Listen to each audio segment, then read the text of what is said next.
नमस्कार, आप देख रहे हैं खबर 100 में हूं आपके साथ राहुल मौर्य। आइए रुख करते हैं इस वक्त की बड़ी खबरों की ओर, लेकिन उससे पहले एक नजर हेडलाइंस पर। प्रकाश पर्व से रोशन हुआ मध्य प्रदेश, गुरुद्वारे में उमड़ा आस्था का सैलाब, कई जगहों पर हुआ लंगर का आयोजन।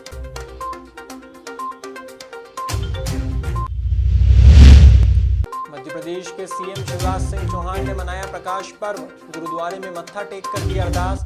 सिख समाज को सीएम शिवराज ने प्रकाश पर्व की दी बधाई।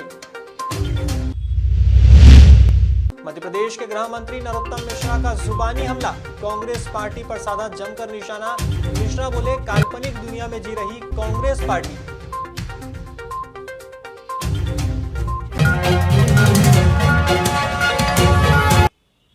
सिख धर्म के संस्थापक और सबसे पहले गुरु नानक देव जी की 552वीं जयंती शुक्रवार को मनाई गई। इसे कार्तिक मास की पूर्णिमा के दिन मनाया जाता है। सिख धर्म में गुरु नानक जयंती बहुत ही बड़ा त्यौहार है, जिसे प्रकाश पर्व या फिर गुरु पर्व भी कहते हैं। इसी कड़ी में देवास शहर में भी गुरु नानक देव जी के प्रकाश पर्व की रौनक देखने को मिली। एबी रोड पर गुरुद्वारे में सुबह से देर रात तक धार्मिक आयोजन हुए। गुरुद्वारा साहिब को आकर्षक रूप से सजाया गया। यहाँ दिन भर में हजारों लोगों ने दर्शन किए। हर समाज और संप्रदाय के लोग दर्शन के लिए गुरुद्वारे पहुंचे और गुरु ग्रंथ साहिब को प्रणाम किया। इस दौरान लंगर का आयोजन भी हुआ, जिसमें हर धर्म के लोगों ने बढ़ चढ़कर हिस्सा लिया और प्रसाद ग्रहण की। गुरुद्वारा साहिब एबी रोड पर सुबह 10 बजे से अखंड पाठ भी हुआ। दोपहर में विशेष कीर्तन दीवान सजाया गया। गुरु का अटूट लंगर हुआ।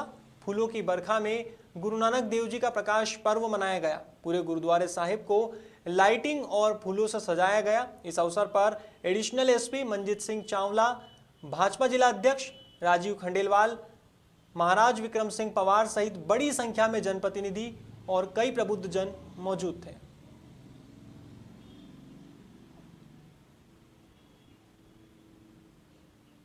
शुक्रवार को प्रकाश पर्व पर मध्य प्रदेश के मुख्यमंत्री शिवराज सिंह चौहान भी हमीदिया रोड पर स्थित गुरुद्वारे पहुंचे।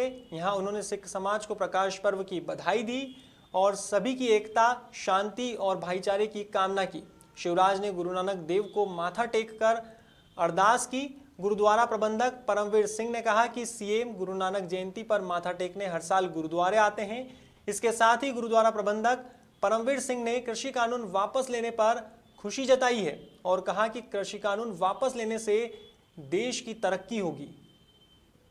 सबसे पहले तो मैं पूरे देशवासियों को गुरु नानक देव महाराज के प्रकाश पर्व की लाख लाख बधाई देता हूँ। सीएम साहब आज ही नहीं आए, हमारे यहाँ जब भी हर साल गुरु नानक जयंती होती है सीएम साहब आते हैं, तो उनका आना आज विशेष तौर पे नहीं कहेंगे, वो हमेशा ही गुरु महाराज का आशीर्वाद लेने हमेशा आते हैं। यहाँ तक रही बात, आपने बोला है कि मोदी जी ने 3 कानून वापस ले लिए हैं, तो ये बहुत खुशी की बात है। इस देश के लिए भी खुशी की बात है। अगर वाकई अभी मैंने देखा नहीं है, मैं देखूंगा, आपके माध्यम से पता लगा है, अगर उन्होंने लिए हैं तो बहुत अच्छा काम है, अच्छा उपराला है, देश और तरक्की करेगा।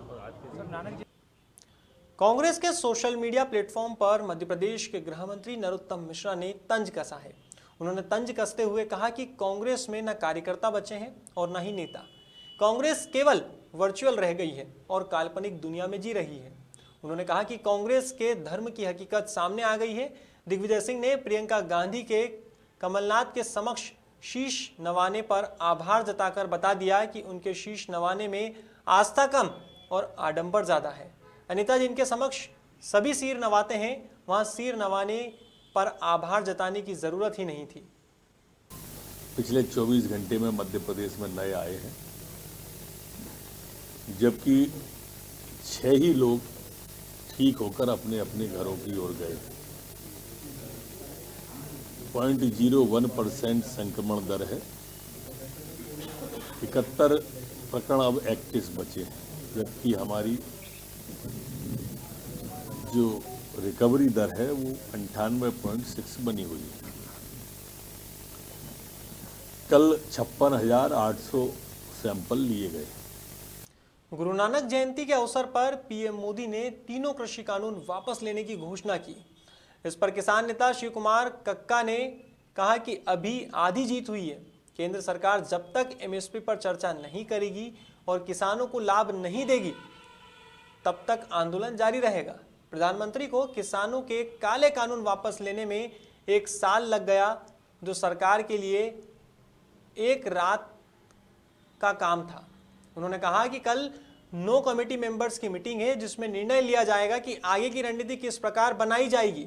ऐसे में अब देखना होगा कि कृषि कानून वापस लेने के बाद भी किसानों का आंदोलन जारी रहता है या फिर वे लोग अपना आंदोलन खत्म कर देते हैं। देखिए, आज जो प्रधानमंत्री जी ने घोषणा की है, आने वाले शीतकालीन सत्र में 3 कृषि कानूनों को रद्द किया जाएगा। इसका स्वागत है, उनका आभार है, बहुत बहुत धन्यवाद। ये हमारी मांग अधूरी है। हमारी 2 मांगें थी, कानून रद्द करना और एमएसपी पर गारंटी का कानून बनाना। ये 2 हमारी मांगें थी।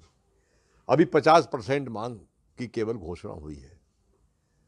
आगे मैं बता दूं कि जब तक एमएसपी पर गारंटी का कानून नहीं बन जाता तब तक आंदोलन जारी रहेगा। 1-2 राज्यों के लिए नंबर 1 पर 3 कृषि कानून आते हैं, पर शेष भारत के तमाम किसानों को एमएसपी पर गारंटी का कानून नंबर 1 पर आता है। इसलिए ये दोनों कानून हमारे लिए।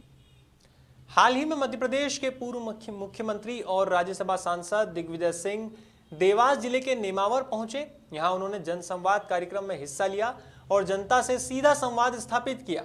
जनता ने बढ़ती पेट्रोल की कीमतों पर खुलकर आवाज उठाई।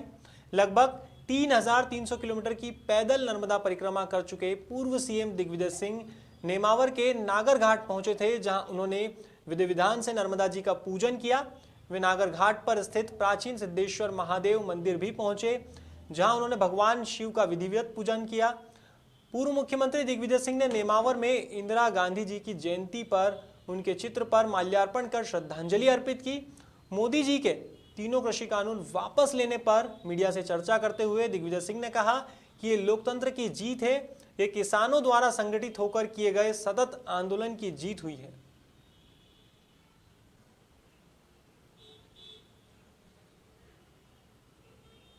कृषि कानून वापस लेने के फैसले पर मध्य प्रदेश के कृषि मंत्री कमल पटेल ने कहा कि केंद्र सरकार जो कृषि कानून लेकर आई थी वह किसानों के हित में थे, लेकिन पंजाब, हरियाणा, उत्तर प्रदेश के किसान संगठनों ने किसानों को भड़काया और आंदोलन करते रहे।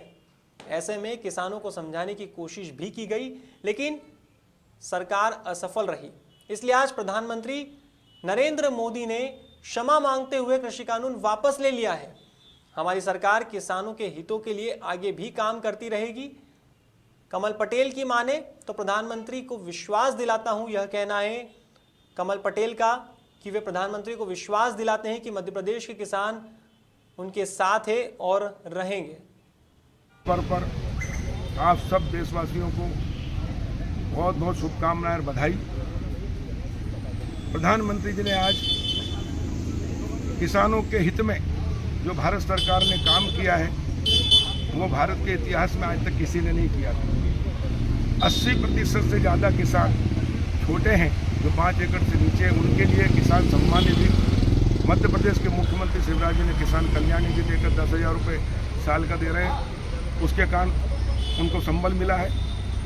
साथ ही 1 लाख करोड़ रुपए कृषि उत्पादक समूह के लिए, कृषि इंफ्रास्ट्रक्चर फंड के लिए उन्होंने बजट में प्रावधान किया है।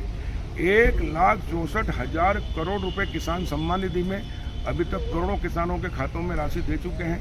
फसल बीमा योजना को सरल बनाया गया है, उसका विस्तार किया गया है।